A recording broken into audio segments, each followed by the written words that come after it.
Bashundhara public school and কলেজে চিত্রাঙ্কন প্রতিযোগিতা ইতিমধ্যেই শুরু হয়ে গিয়েছে। প্রতিযোগীরা যেরকম উচ্ছ্বাসিত, সেই সাথে প্রতিযোগীদের অভিভাবকরাও উচ্ছ্বাস প্রকাশ করছেন। আমরা আপনাদেরকে সরাসরি দেখাতে চাই অভিভাবকরা কি ভাবছেন আজকের এই চিত্রাঙ্কন প্রতিযোগিতা নিয়ে। চলুন দর্শক দেখে নিই আজকের এই প্রতিযোগিতাটি কেমন লাগছে আপনার কাছে। খুব ভালো লাগছে। প্রতিযোগিতাতে আমরা দেখেছি অনেকজন প্রতিযোগী এখানে ইতিমধ্যেই পার্টিসিপেট করেছে। কি মনে হয় আপনার সন্তান কতটুকু পারবে জয়ী হতে? আশা করি আসছে এই প্রতিযোগিতায় অংশগ্রহণ করতেছে এবং বসুন্ধরা এত ভালো একটা অনুষ্ঠানের আয়োজন করছে। এই প্রজন্মের ছেলে মেয়েরা শিখবে, দেখবে, শিখবে এবং আমরা জানি যে আজকের এই চিত্রাঙ্কন প্রতিযোগিতাটি জুলাই এবং মুক্তিযুদ্ধকে কেন্দ্র করে একটা থিমকে আমরা কেন্দ্র করে চিত্রাঙ্কন করব। তো আপনার সন্তানটি কোন বিষয়টি বেছে নিয়েছে? আমার সন্তানটি ওখানে আগে প্রশ্ন দেখবে, প্রশ্ন দেখার পরে বেছে নেবে কোনটা তার ভালো লাগবে, সেটাই সে বেছে নেবে। আপনারা এখানে এসেছেন, এত দূরে এসেছেন, সে কোন ক্লাসে পড়ে এবং কোথা থেকে এসেছে? আমরা গোপালগঞ্জ থেকে এসেছি। আমার দুইটা ছেলে আসছে, ওরা ক্লাস 8-এ পড়ে। ওরা অংশগ্রহণ করতে পেরে আমরা খুব। কেন মনে হলো বসুন্ধরা গ্রুপের এই আয়োজনটিতে আপনার সন্তানের এখানে উপস্থিতি বা আমাদের এই আয়োজনের সাথে যুক্ত হওয়াটা জরুরি ছিল? অবশ্যই জরুরি। তারা তো জানবে, শিখবে, দেখবে, বুঝবে, এজন্য। ধন্যবাদ আপনাকে।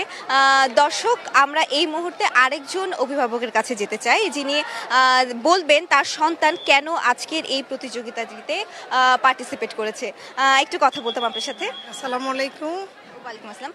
আপনার সন্তান আজকে কেন এই প্রতিযোগিতায় পার্টিসিপেট করেছে? আসলে ও ছোটকাল থেকে আঁকাআঁকিতে অভ্যস্ত ছিল। কোনো প্রাতিষ্ঠানিক শিক্ষা নেই, বাট এমনি স্কুলে বিভিন্ন প্রতিযোগিতায় ও অংশগ্রহণ করে অনেক সার্টিফিকেট আছে ওর। তা যখন এখানে এরকম শুনলাম, তারপর আমরা রেজিস্ট্রেশন করেছি, দিয়েছে। আর মেইনলি জুলাইয়ের যোদ্ধা অনেকটা আমি বারডেমে আছি। আমি বারডেম জিয়া পরিষদের আহ্বায়ক। সেই হিসেবে আমি জুলাই আন্দোলনে সক্রিয়ভাবে অংশগ্রহণ করেছি। আমার মেয়েকেও, ছেলেকেও, দুজনকেই বলেছি।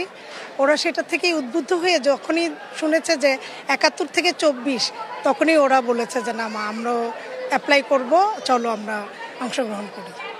আপনার সন্তান আজকে কোন বিষয়টি বেছে নিয়েছে আঁকার জন্য? ও মেইনলি 24কেই বেশি। ওরা বলে আমরা তো 71 দেখিনি মা, আপনিও হয়তো বা দেখেন নাই, বাট 24 যেহেতু দেখেছি আমরা সরাসরি, এই জন্য 24কেই ও বেছে নিয়েছে। তাহলে আপনার সন্তানের কাছে 24-এর আমাদের এই স্বাধীনতাটি আসলেই সে মনে করে আমাদের দেশ স্বাধীন হয়েছে? হ্যাঁ, ওরা তো তাই ভাবে এখন আগের চেয়ে। বলে যে 71-এ কী হয়েছে না হয়েছে, ওরা অনেক কষ্ট করেছে। 71-কে অস্বীকার করার কিছুই নাই, ওইটার জন্যই আমাদের এই বাংলাদেশ। আর 24-এ হলো একটা স্বৈরশাসকের পতন। সেই হিসেবে এই আনন্দটুকু হলো অন্যরকম, এটা কারোর সাথে ভাগ করা যাবে না। তবে 71-কে অস্বীকার করে না। আমরা দেখছিলাম এখানে এত হাজার হাজার শিক্ষার্থী পার্টিসিপেট করেছে, তাদের মধ্যে থেকে আপনার সন্তান জয়ী হতে পারবে কিনা বলে আপনি মনে করছেন? আসলে জয় পরাজয় হলো অন্যরকম ব্যাপার, কিন্তু মানে যে কোনো প্রতিযোগিতায় অংশগ্রহণ করাই হলো সবচেয়ে বড়। আমি অংশগ্রহণ করতে পেরেই খুশি, আর হলে তো আরও ভালো। আমি একটু জানতে চাই আপনার সন্তান কোন ক্লাসে পড়ছেন এবং আপনি কোথা থেকে এসেছেন? আমি ইস্কাটন থেকে এসেছি। আমার মেয়ে স্ট্যান্ডার্ড 7-এ, ছেলে স্ট্যান্ডার্ড 8-এ, ইউনিভার্সাল টিউটোরিয়াল। অসংখ্য ধন্যবাদ। দর্শক, আমরা শুনছিলাম আমাদের এই অভিভাবকরা কতটুকু উচ্ছ্বাসিত আজকের এই আয়োজনটিকে কেন্দ্র করে। সেই সাথে বসুন্ধরা গ্রুপকে অবশ্যই আমরা অনেক ধন্যবাদ জানাতে চাই। আমাদের সকল শিশু থেকে শুরু করে সকল বয়সী শিক্ষার্থীদের জন্য আজকের এই আয়োজনটিকে তৈরি করে দেওয়ার জন্য। সেই সাথে দর্শক, আমরা আবারও আরেকজন অভিভাবকের সাথে কথা বলবো। সেই অভিভাবকটি কি বলছে, তার বাচ্চা কতটুকু জয় হতে পারবে, আমরা একটু শুনে নেব। চলুন। আপনার সন্তান আজকে কোন অঙ্কনটি বেছে নিয়েছে? আমার সন্তান, আমি চাঁদপুর থেকে এসেছি। আমার বাচ্চা 7ম শ্রেণীতে পড়ে, চাঁদপুর মাতৃপীঠ গভর্নমেন্ট সরকারি বালিকা উচ্চ বিদ্যালয়ে। আমার বাচ্চা আজকে 7ম শ্রেণীতে অংশগ্রহণ করছে। আমরা 71 থেকে 24-এর যে ঘটনা প্রবাহ, সেটাকে আসলে বাচ্চারা রং এবং তুলির সাহায্যে আজকে এই তাদের এই প্রতিযোগিতা, তাদের এই প্রতিভা প্রকাশ করার জন্য মূলত আজকের বসুন্ধরা পাবলিক স্কুল কলেজ যে আয়োজনটা করেছে সেই কর্তৃপক্ষকে আমি ধন্যবাদ জানাই এই সুন্দর একটা আয়োজন করার জন্য।